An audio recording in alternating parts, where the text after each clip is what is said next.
진짜 기업은 자녀입니다 라고 한번 인사합시다. 우리의 소중한 기업은 우리의 자녀인 줄로 믿습니다. 우리 후손들에게 남길 소중한 유산이란 제목으로 오늘 말씀을 나누기를 원합니다. 유영만 저자가 진 체인지라는 책이 있습니다. 이 책에서 그는 눈을 중심으로 한 사람을 네 종류로 그렇게 구분을 하고 있습니다. 한 사람은 눈치 보는 사람이고요, 또 한 사람은 눈총을 쏘는 사람이고요, 또 한 사람은 눈빛이 있는 사람이고요, 또 한 종류의 사람은 눈물이 있는 사람이다. 그렇게 사람을 네 종류로 구분을 했습니다. 그러면서 그렇게 이야기를 합니다. 눈치 보는 사람과 눈총 쏘는 사람에 의해서 세상은 이끌려가는 것이 아니라 눈빛이 살아있고 눈물이 있는 사람들에 의해서 세상은 움직여진다라고 그렇게 이야기합니다. 여러분, 그렇습니다. 눈치 있는 사람과 만나려면, 눈치 보는 사람과 만나려고 하면요 굉장히 힘듭니다. 피곤합니다. 이보다 더 힘든 것은 눈총 쏘는 사람이죠. 그 총에 맞아가 죽을 것 싶어서 참 힘듭니다. 그렇죠? 근데 눈빛이 살아있는 사람, 뭔가 좀 좋기는 한데 왠지 모르게 그런 사람 곁에 가면 기가 죽습니다. 그런데 그 저자도 그렇게 이야기를 합니다. 우리가 되어야 되고 우리가 함께하고 싶은 사람은 눈물이 있는 사람이다. 사람의 마음을 알아서 함께 공감해주고 함께 울어주는 그런 사람과 함께하고 싶다라고 그렇게 말합니다. 그렇습니다. 우리 성도님들 모두가 눈에 눈물이 있으므로 사람들과 공감할 뿐만 아니라 하나님께 감동을 줄 수 있는 그런 성도로 한 주간 승리할 수 있기를 예수님 이름으로 축복합니다. 성경에 눈물 있는 사람들이 참 많이 나옵니다만 그 가운데 가장 일평생 눈물을 안고 눈에 눈물이 마르지 않고 그래서 감동 있는 삶, 하나님 기쁘시게 하는 삶을 산 사람을 들라면 주저없이 우리는 다윗을 들 수가 있습니다. 그는 하나님 앞에 기도할 때도 그렇게 기도했습니다. 나의 눈물을 주의 눈물병에 담아달라라고 할 만큼 사람들을 향한 눈물, 자신의 영혼을 향한 눈물, 하나님 나라, 이스라엘 나라를 보면서 가슴에 눈물을 안고 살았다라는 겁니다. 그런 눈물이 있고 감동이 있고 공감 있는 삶을 살았기에 그는 이스라엘 사람들로부터 존경받는, 존중받는 위대한 왕이 될 수 있다라는 겁니다. 그의 출생은 우리가 아는 것처럼 굉장히 미천했습니다. 부족했습니다. 목동 마지막 아들로 그렇게 태어났습니다. 그러나 그는 하나님의 선택을 받았고 이스라엘의 사울에 이어 두 번째 왕이 되어서 40년간 통치하는, 정치적으로 경제적으로 국방적으로 아주 단단한 나라를 세워가는데 왕 중에 왕으로 서임받은 왕이 다윗 왕인 줄로 믿습니다. 다윗이 그렇게 하나님 앞에 서임받은 이유는 능력이 많아서 그런 게 아닙니다. 좋은 배경이 있어서 결코 그런 게 아니지 않습니까? 그는 하나님 앞에 늘 가슴에 하나님이 주신 눈물을 가지고 삶을 살았기 때문에 그렇습니다. 그렇게 왕 중의 왕으로 위대한 업적을 이루었던 다윗, 결코 죽지 않을 것 같은 그런 다윗도 이제 인생의 마지막이 가까웁니다. 파란만장한 삶을 살았지만 이제 이 파란만장한 삶을 뒤로 접고 하나님의 부름을 받아야 될 그런 때가 왔습니다. 그래서 그는 이제 백성들의 지도자들과 많은 이 백성들 또 고관 대작들을 불러놓고 마지막으로 하나님 앞에 유언을 하는 장면이 오늘 이 본문의 내용입니다. 여러분, 오늘 본문에 나오는 유언은 내용을 보면 참 그의 일생 전체를 아주 짤막하게 요약하고 있습니다.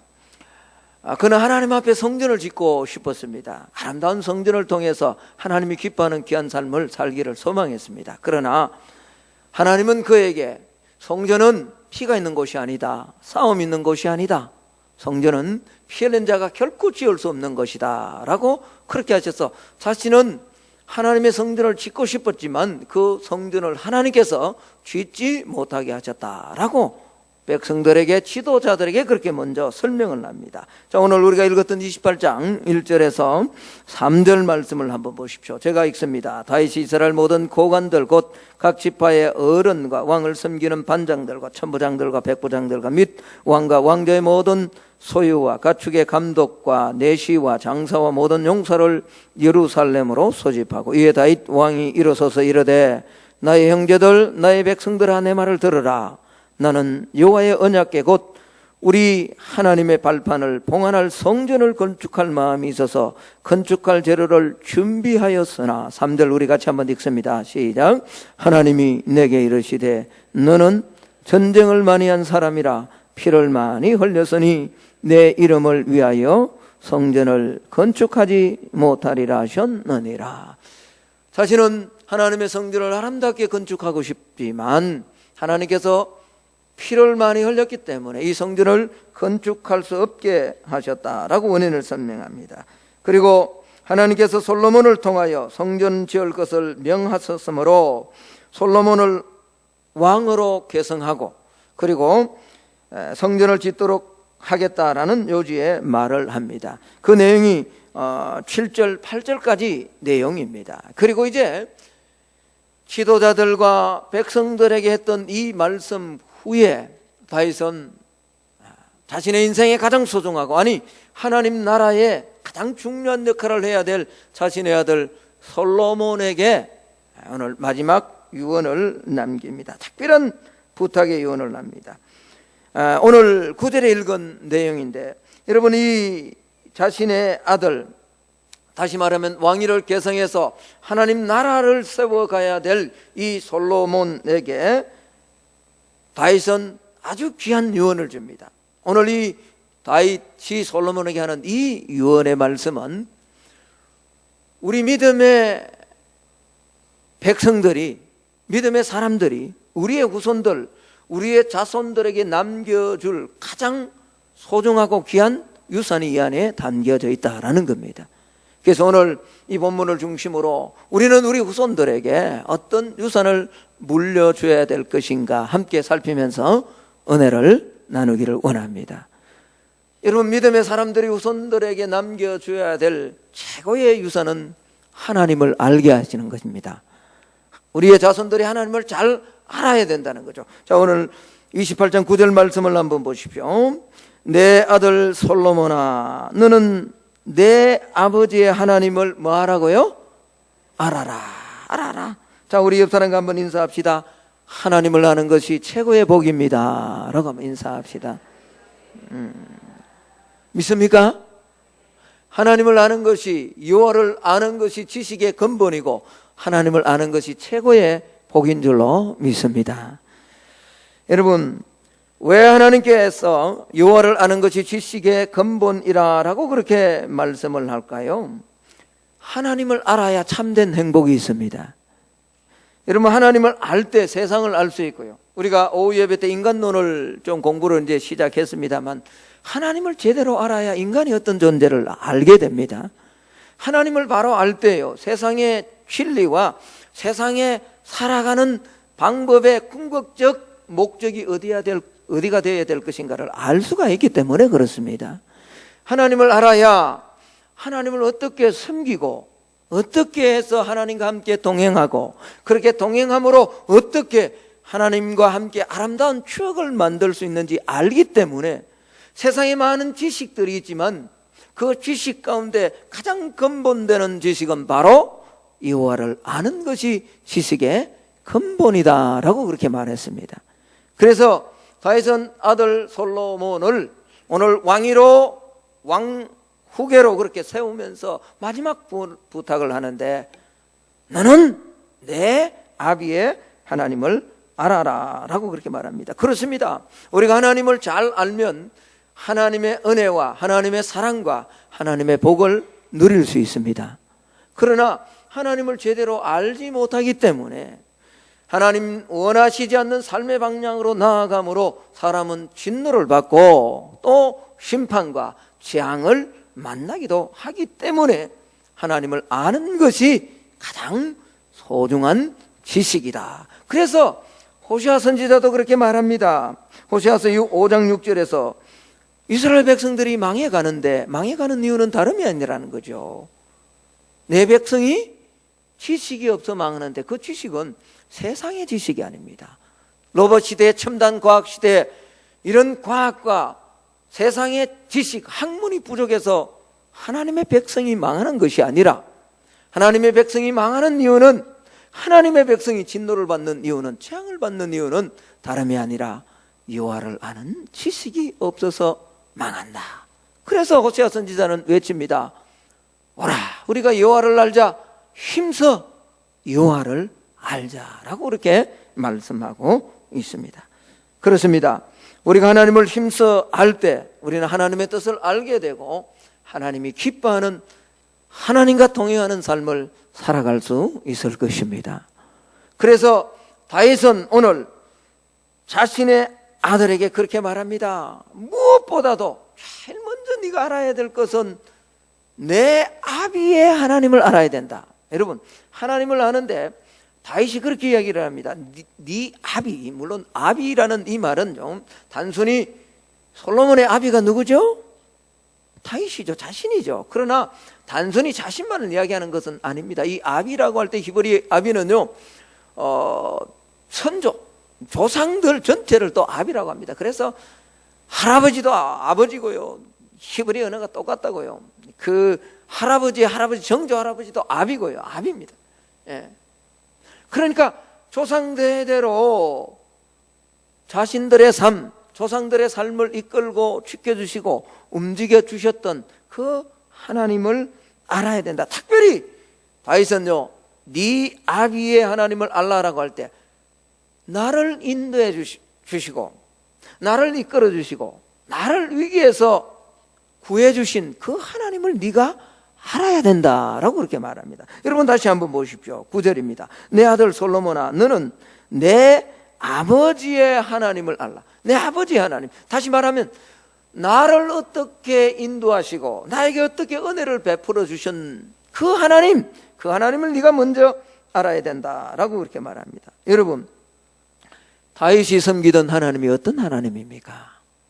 다윗이 섬기던 하나님, 다윗에게 은혜를 베풀어 주시고 다윗과 동행한 하나님은 오늘 예배를 드리는 저와 여러분의 하나님인 줄로 믿습니다. 그렇다면 다윗과 함께 하셨던 하나님, 다윗이 섬겼던 그 하나님은 어떤 하나님입니까? 다윗을 목동에서 왕으로 세워주신 선택하신 하나님입니다.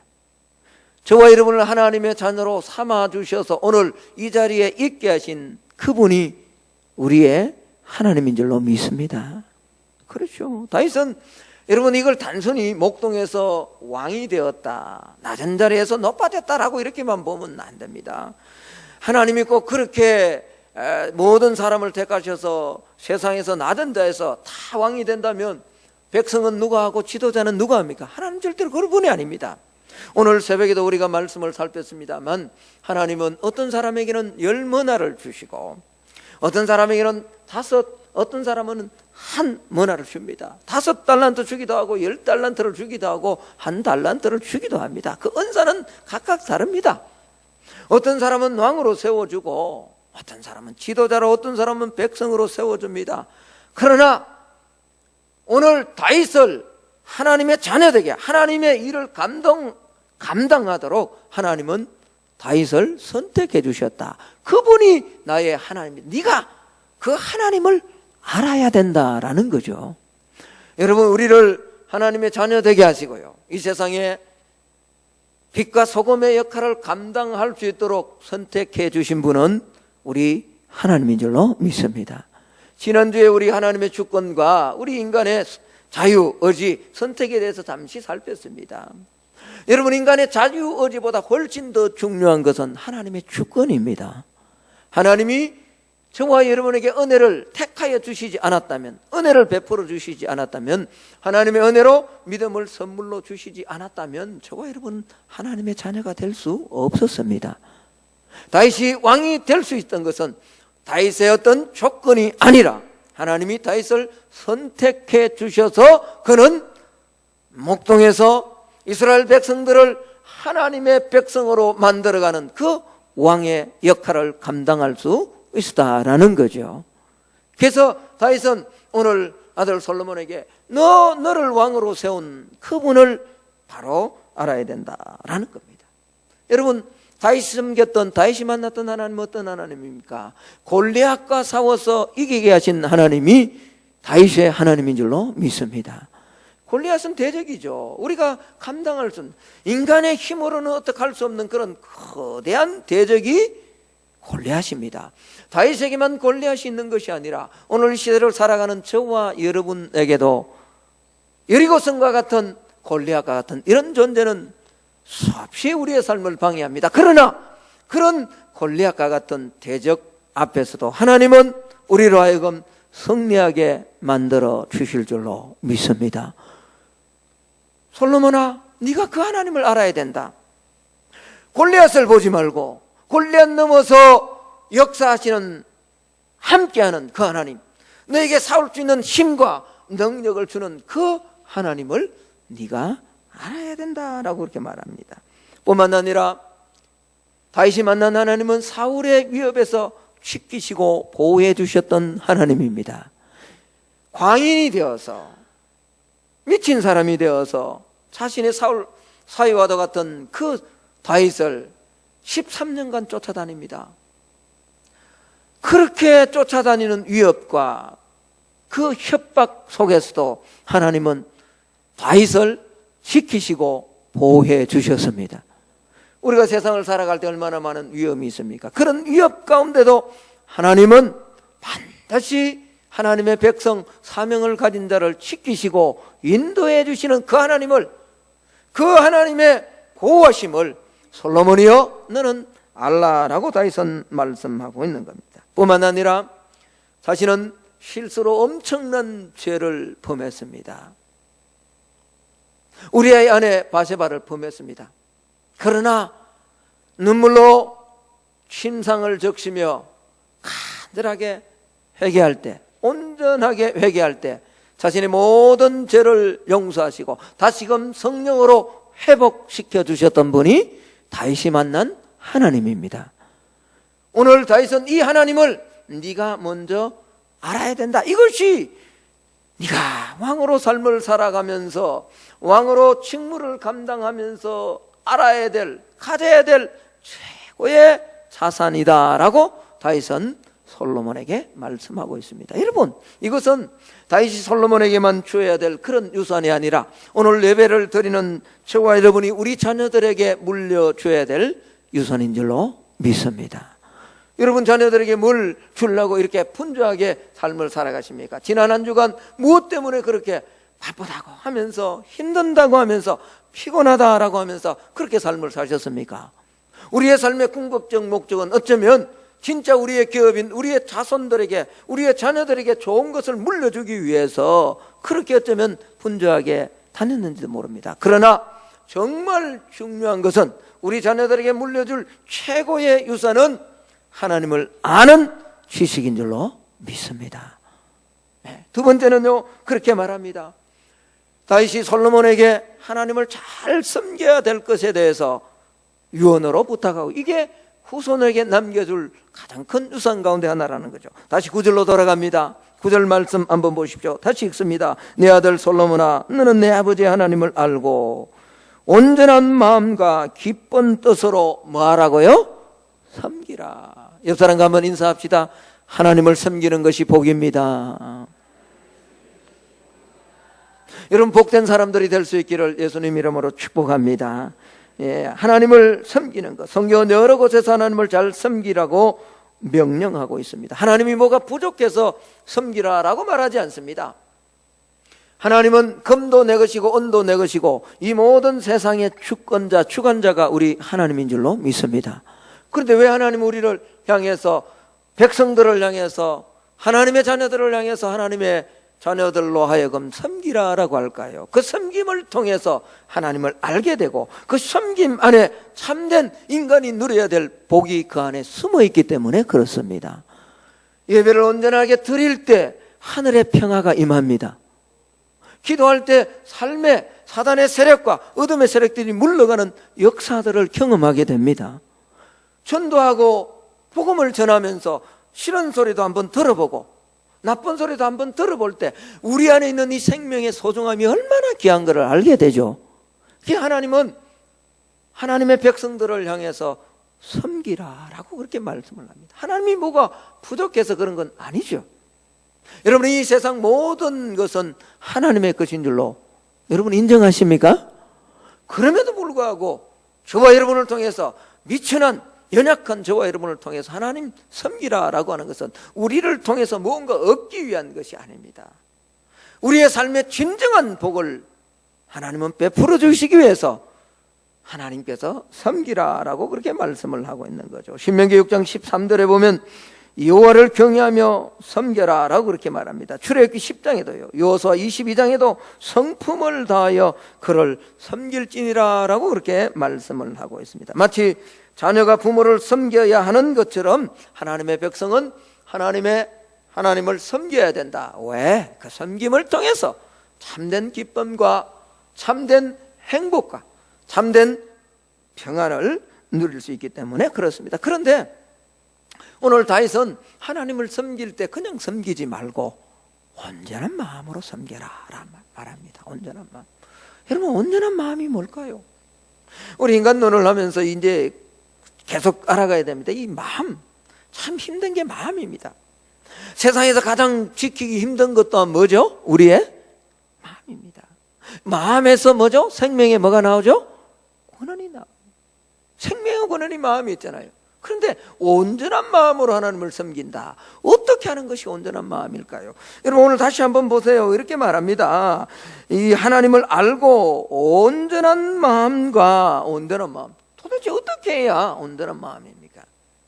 여러분, 이 온전한 마음은 한마디로 쉽게 이야기하면요, 전 마음을 드리는 거예요. 그러니까 우리 마음 전체를 하나님 제일 중심으로 하나님께 포커스를 맞추는 것이 온전한 마음이라는 거죠. 여러분, 사람과 대화할 때도 마찬가지, 사람과 사귈 때도 마찬가지입니다. 우리 젊을 때 연애할 때 가장 끼어지고 가장 연애하는 이 상대방들이 싫어하는 게 뭐죠? 뭐 걸친다 그러죠? 그렇죠, 양다리 걸친다는 거죠. 요즘 그걸 좀 고상한 말로 썸 탄다 그러죠? 여기도 타고 여기도, 그렇죠? 그게 세상에는 통할지 모르지만요, 아니 세상 사람들도 그런 거 싫어합니다. 왜? 마음이 이 온전하지 못하던 온전한 마음과 반대되는 마음이 뭐냐 그러니까 나누어진 마음이에요. 이걸 좀 제가 리얼하게 표현을 하면 이런 거죠. 완전히 집중한 마음이에요. 하나님을 향해서 완전하게 하나님 한 분께만 모아지는 그 마음, 이걸 초점을 맞춘다 그래요. 제가 예화를 여러분 드렸습니다만, 우리가 어릴 때 이 겨울, 한겨울이 되면요, 스케이트 타거나 이러면 물에 빠지기도 하고 이래서 추우면 불을 피워야 됩니다. 근데 옛날에는 뭐 성냥이나 라이터 같은 게 흔하지 않았잖아요. 그러면 이 불을 피우기 위해서 뭐 합니까? 돋보기를 가지고 다니잖아요. 여러분, 이 돋보기를 들고 다니면서 불을 피우는데 이 돋보기가 나무든 짚이든 낙엽이든 그곳에 불을 피우기 위해서 해야 될 일이 뭡니까? 움직이지 않고 뭐죠? 집중하는 거죠. 이게 뭐죠? 온전하다는 말하고 똑같은 말입니다. 이거 반대말은 뭐죠? 들고 자꾸 움직이는 거예요. 나누어지는 거예요. 포커스온 하지 못하고 디바이드 하는 거예요. 자꾸 나누어지는 거예요. 하나님도 한 번, 우상도 한 번, 교회도 한 번, 세상도 한 번, 이렇게 나누어지는 마음. 이것은 뭐죠? 온전한 마음이 아니라는 거죠.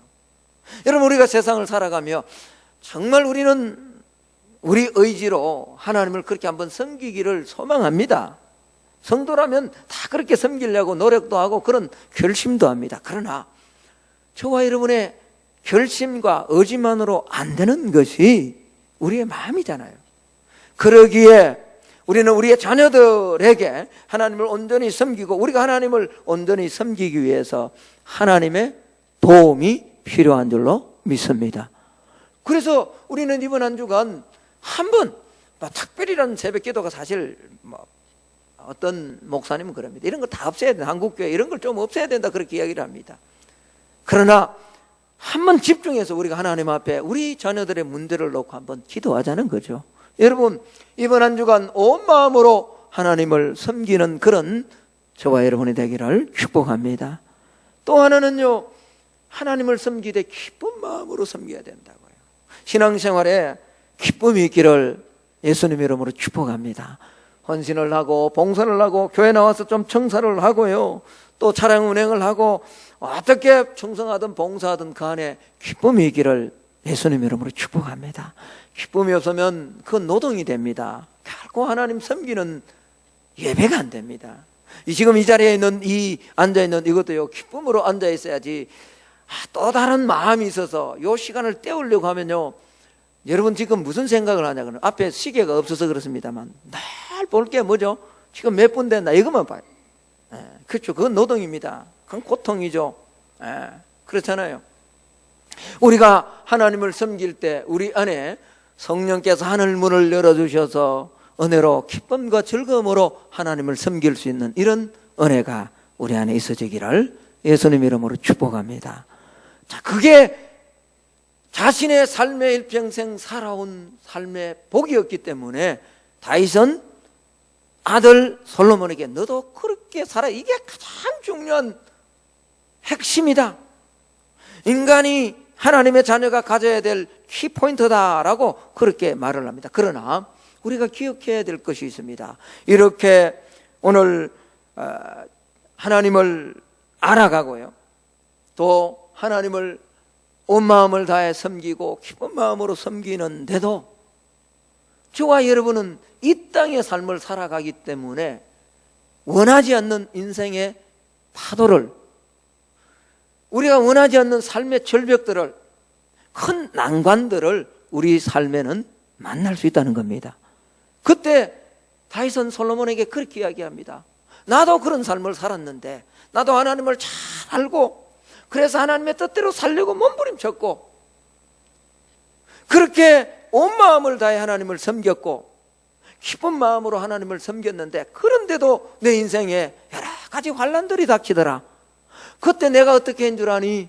다름이 아니라 그것은 그때마다 하나님 앞에 나가서 부르짖고 하나님을 찾자, 하나님 앞에 도움을 구함으로 그 문제를 해결했다. 그래서 너도 하나님을 찾는 인생을 살아야 될 것이다 라고 말씀합니다. 자, 우리 구절을 다시 한번 읽어봅시다. 우리 같이 한번 읽습니다. 전체 구절 전체 시작.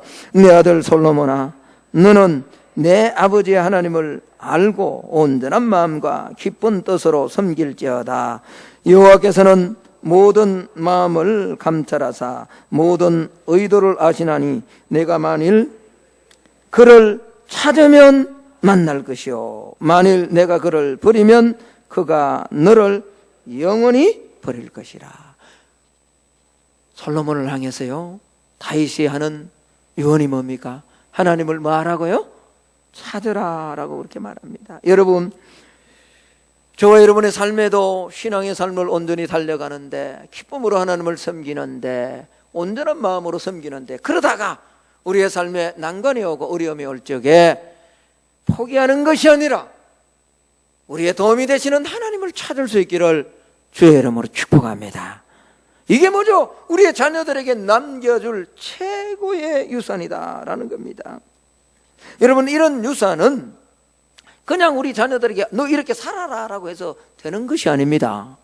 먼저는 오늘 예배로 올라온 저와 여러분이 이 삶의 태도로, 이 삶의 모습으로 살아갈 수 있기를 주의 이름으로 축복합니다. 하나님을 무엇보다도 소중하게 여기고 하나님을 알아가는 우리가 되기를 소망합니다. 온 마음요, 나누어진 마음이 아니에요. 비록 그렇게 나누어졌다 할지라도 또다시 회개하며 주님 앞으로 돌아와 하나님을 향해 집중하는, 그래서 하나님을 섬기는 그 신앙이다.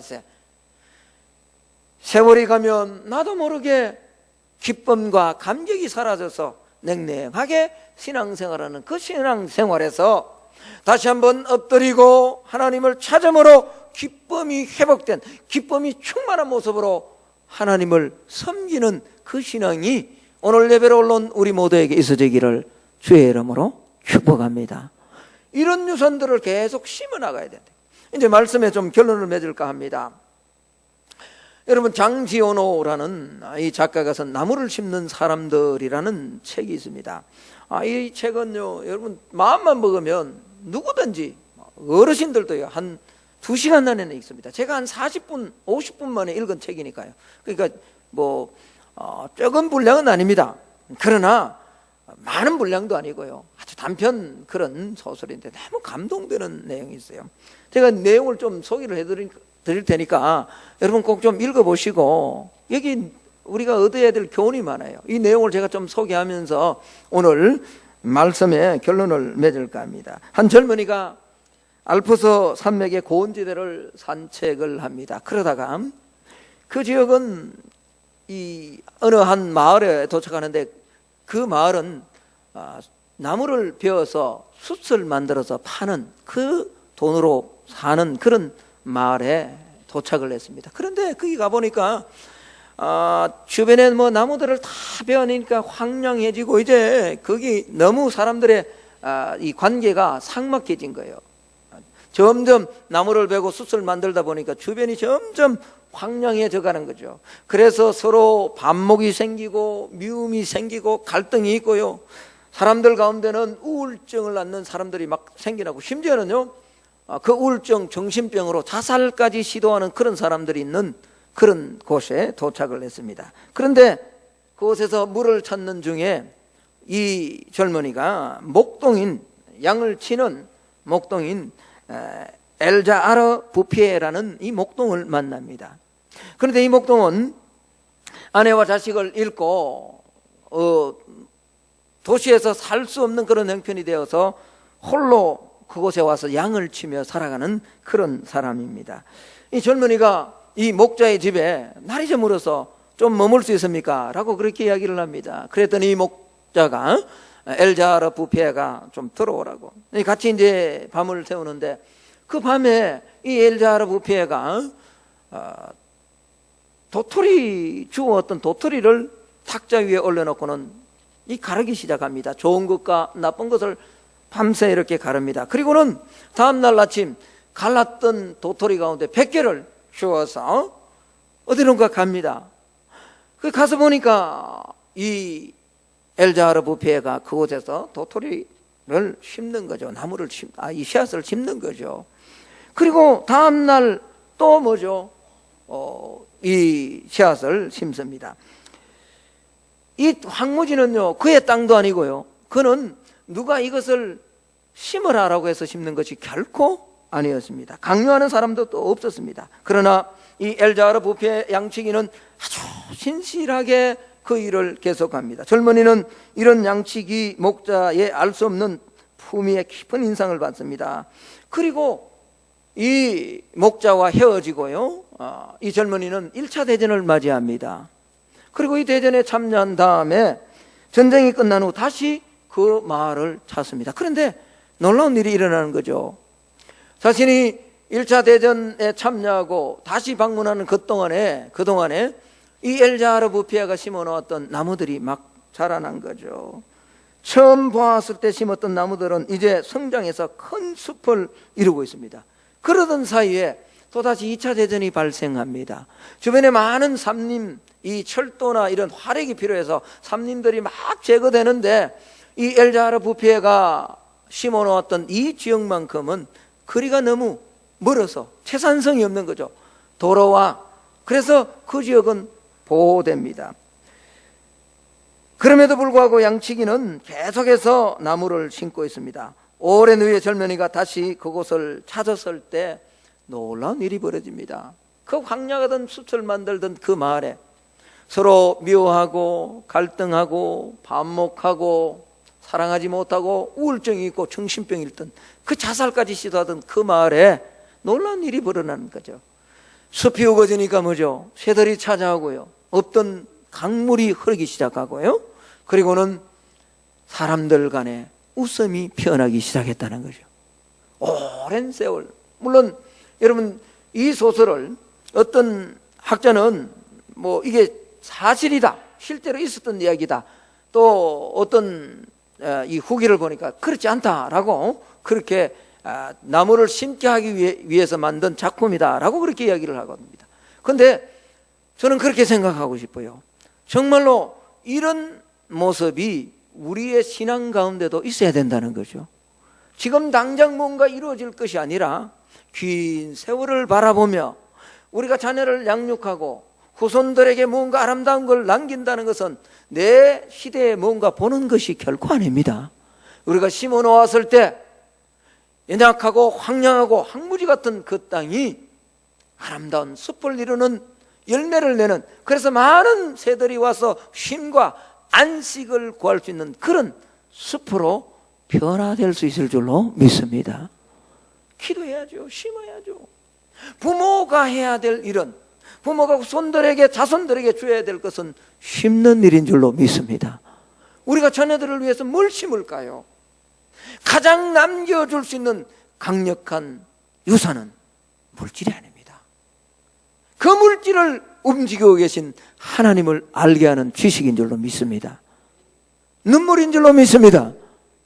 그 눈물을 품게 하고 그 눈물을 가슴에 안고 살아가는 우리의 자녀들이 된다면 이 세상의 어떤 파고, 이 세상의 어떤 아픔이라도 능히 이기고 유혹과 핍박으로부터 굳건하게 서서 하나님의 사람으로 승리하는 우리의 자녀들이 우리가 될 수 있을 줄로 믿습니다. 말씀의 결론을 맺습니다. 여러분, 장기원호가 계속해서 썼던 이 엘자하라 부피에가 계속해서 오랜 세월, 30년이란 긴 세월, 아니 그 이상의 세월 동안 나무를 심었던 것처럼 저와 여러분도 자녀를 위해서 계속해서 심는 하나님의 사람들이 되어야 될 줄로 믿습니다. 여러분, 비등점이라는 것이 있습니다. 비등점. 크리티컬 포인트라 그러죠. 많은 사람들이 기도하다가 중간에 포기해버려요. 헌신하다가 중간에 포기해요. 마귀가 주는 유혹들 때문에, 고난 때문에, 환난 때문에, 자존심 때문에 목회의 길을 가다가도 중간에 포기하는 자들도 있습니다. 아닙니다. 심고 또 심으면 물이 끓지 않을 것 같지만 물이 99.9도가 아니라 100도가 되는 순간에 반드시 액체는 기체로 변화될 줄로 믿습니다. 보이지 않던 우리의 심었던 열매들이 어느 순간에 아름다운 숲으로 변화되는 역사가 반드시 저와 여러분의 삶에 있을 줄로 확신합니다.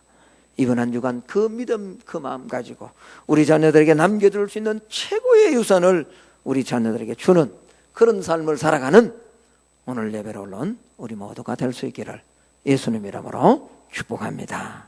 기도하겠습니다. 우리 1분간만 기도하겠습니다. 그렇습니다.